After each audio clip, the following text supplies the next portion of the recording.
لو تناهيتم إلى سر الحياة وصنعتم كائنا حيا نرى لم نزد إلا يقينا بالإله لم نزد إلا يقينا بالإله. ابو طلحہ انصاری رضی اللہ تعالیٰ عنہ، جب یہ قرآن کی آیت نازل ہوئی لن تنالوا البر حتی تنفقوا مما تحبون، محبوب چیز جب تک صدقہ نہیں کرو گے نیکی کی حقیقت کو نہیں پہنچ سکتے. ابو طلحہ انصاری آئے، عرض کیا یا رسول اللہ میرے باغ ہیں دو یہ تھے یا تین تھے مجھے عدد یاد نہیں. باغ اس زمانے میں ارننگ کا سب سے بہترین ذریعہ تھا، سمجھ رہے ہیں، پھلوں کے باغات ارننگ کا بہترین ذریعہ. کہنے لگے یا رسول اللہ، اللہ نے فرمایا ہے کہ نیکی کی حقیقت تک اس وقت تک نہیں پہنچ سکتے محبوب چیز جب تک صدقہ نہیں کرو گے. تو میں نے غور و فکر کیا مجھے سب سے زیادہ محبوب کیا ہے، تو مجھے پتا چلا میری جو ارننگ کا ذریعہ ہے نا میرا باغ، وہ یہ ایسے جیسے آپ یہ آیت سن کے کہیں یار مجھے سب سے زیادہ کیا چیز محبوب ہے جس کو میں سب کچھ قربان کر دوں، وہ نہیں، تو آپ کو اپنی تارک روڈ کی 4 دکانیں یاد آئیں ایک دم. یار سب کچھ ہو سکتا ہے، یہ بھینسوں کا باڑا میں کسی کو نہیں دے سکتا، یہ تارک روڈ کی 4 دکانیں کسی کو نہیں دے سکتا، یہ ڈیفنس کی 3 دکانیں کسی کو نہیں دے سکتا. یہی ہوگا نا. اچھا مجھے ایک بات بتاؤ، بیوی بولے یا تو مجھے رکھو یا تارک روڈ کی 4 دکانیں رکھو، فوراً سے پہلے بیگم کو چھوڑتا ہے؟ آج کا چھوڑے گا کہ نہیں چھوڑے گا؟ آج کے لوگوں کی بات، بیگم یہ دکانیں رہیں گی تو دوسری بھی آ جائے گی. اگر تم چلی گئی یہ نہیں رہی نا تو تم بھی تھوڑے دن میں بھاگ جاؤ گی. ہاں ابھی تو تم کہہ رہی ہو کہ ان میں سے ایک کو مجھ پہ رکھو.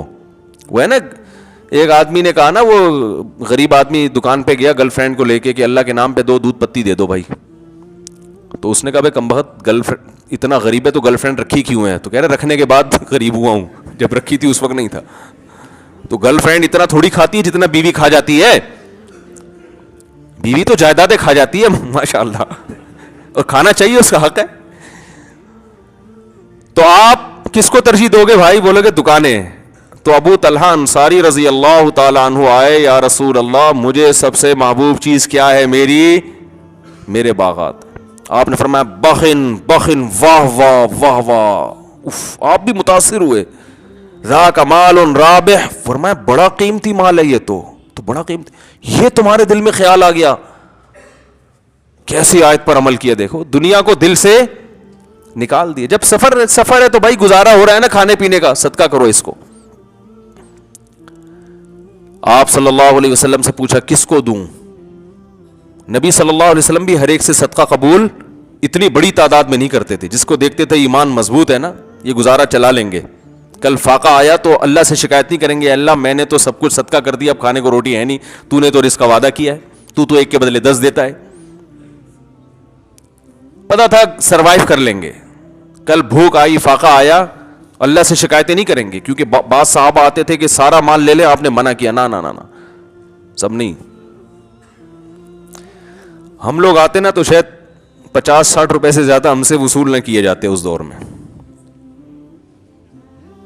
ایسی حالت ہماری، تبھی اللہ نے سکون چھین لیا ہے نا. کنجوسی، بخل، پیسہ، دولت، ترجیحات، یعنی انسان کی جو پہچان ہے نا وہ صرف نوٹوں سے ہے. پیسے ہیں تو جی السلام علیکم. غریب آدمی کو تو ولیمے پہ نہیں لوگ بلاتے آج کل، اس کے ساتھ سیلفی لینے میں شرماتے ہیں. تو نبی نے فرمایا تو بڑا قیمتی مال ہے. اس حدیث کا ایک ایک جز بڑا سبق آموز ہے. فرمایا میں صدقہ کرنا چاہتا ہوں، آپ بتائیں. آپ نے فرمایا اپنے چچا زاد بھائیوں کو دے دو. نہیں آئی بات. جو جاہل پیر ہوتے ہیں نا آج کل، وہ کہتے ہیں لاؤ، ایسا ہی کریں گے نا. بڑے بڑے پیر آپ نے دیکھے ہوں گے، ان کے گھروں کے باہر ماشاءاللہ موٹے موٹے دمبے بکرے صدقے کے. کسی صحابی کے گھر کے باہر صدقے کے بکرے دیکھے آپ نے؟ یا نبی کے گھر کے باہر صدقے کے بکرے یا کالی مرغیاں کبھی سنا؟ بخاری میں صفحہ نمبر فلاں ڈاکٹر ذاکر نائک سے کبھی سنا ہو، حدیث نمبر 3458، صدقے کا بکرا نبی کے گھر کے باہر لائن لگی ہوتی تھی. ہے بھائی، صحابہ لاتے تھے صدقے کے بکرے نا. ہدیہ دیتے تھے نبی کو, گفٹ. وہ گفٹ تو کچھ بھی ہو سکتا ہے. کبھی کسی صحابی نے آپ کو دودھ پیش کر دیا, کبھی کسی نے کھجور پیش کر دی, کبھی کوئی پیسے دے دیے گفٹ کے طور پر. یہ بکرے کا پتہ نہیں کہاں سے کانسیپٹ آیا ہے اسلام میں. اسلام میں نہیں ہے, یہ ہمارا اپنا بنایا ہوا ہے. تو آپ نے فرمایا اپنے چچا زاد. کیوں؟ اس لیے کہ صدقے میں سب سے پہلا حق کس کا ہے؟ اسلام رشتہ داری کے معاملے میں بڑا سینسٹیو ہے, یاد رکھو. آج کل یہ چیز بھی ہمارے معاشرے سے ختم, وہی پیسے کی وجہ سے نا. پیسہ آ گیا تو بھائی سے منہ موڑ لیا کہ پیسے نہ مانگ لے کہیں مجھ سے.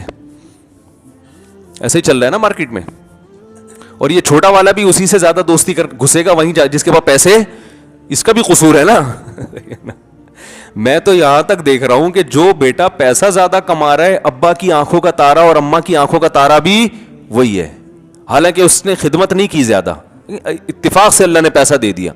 جو بیچارہ صبح شام خدمت میں آدھا ہو رہا ہے, نہ ابا کے دل میں اس سے محبت, نہ اماں کے دل میں. یہ عجیب سیٹنگ چل رہی ہے بھائی. یہ تو قسمت کا کھیل ہے, اس کے پاس زیادہ آ گیا, اس کے پاس کم آیا. ہے تو نیک وہ نا جو غریب ہے, نیک ویک نہیں. نیکی کہاں گئی؟ صحیح ہے نا. صرف ایک پیسہ ایسی چیز ہے جو وہاں نہیں گیا, وہاں اس کو کہیں نہیں بھیجتے. تو ابو طلحہ انصاری کا کتنا بڑا دل. باغ اپنے کیا کر دی؟ ابن الاعمام, اپنے چچا کے.